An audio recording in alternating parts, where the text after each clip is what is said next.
I love making meatless meatballs and they're perfect for days when I don't crave meat. I can make these with beans, nuts and different veggies, but this recipe uses oats and mushrooms as a base because I wanted to give them that meaty texture and also great flavor.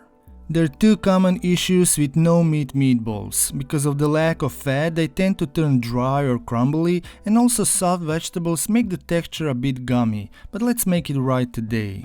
First, I make the vegetable mixture using onions, garlic and mushrooms. I want this mixture to be half smooth, half chunky, so one half of the mushrooms I finely chop with a knife, and second part I grate using a box grater, and you can use any mushrooms you prefer.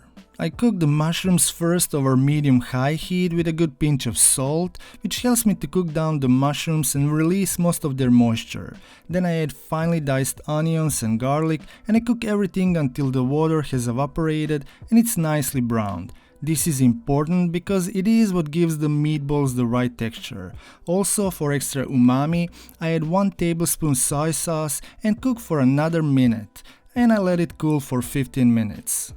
Here I have half cup rolled oats, which I previously soaked in 1/4 cup milk for about 1 hour. That goes in the bowl with all the veggies to improve meat-like consistency. Now, to bind everything up, I use extra quick cooking oats instead of breadcrumbs, grated Parmesan cheese, which improves the flavor too, and 1 whole egg. For seasonings, I like to add freshly ground black pepper, fennel seeds and red pepper flakes, but it's totally optional. To pack in even more nutrition, I throw in some flaxseed meal, and for richness I add 1 tablespoon yellow mustard. The mixture shouldn't be too wet, anyway I place everything in the fridge for 2 hours or best overnight. This will allow the oats to absorb the moisture and also develop the flavors. To roll the mixture into balls, I use a tablespoon. I scoop up even portions and gently roll between my palms without pressing too much. You'll see the mixture is so easy to work with. When all of veggie meatballs are ready on the baking sheet, you can decide do you want to bake these or fry them. Baking meatballs is my preferred method because I can do this all in one batch and there's no extra work involved. It takes me about 20 minutes in the oven at 400F or 200C. As you can see, they bake up perfectly, they stay firm and don't crumble when I break them in half. From this point I can grab one and eat them plain, or dip into my Greek yogurt mayo, or throw them into this homemade teriyaki sauce, but they're delicious with almost any traditional sauce.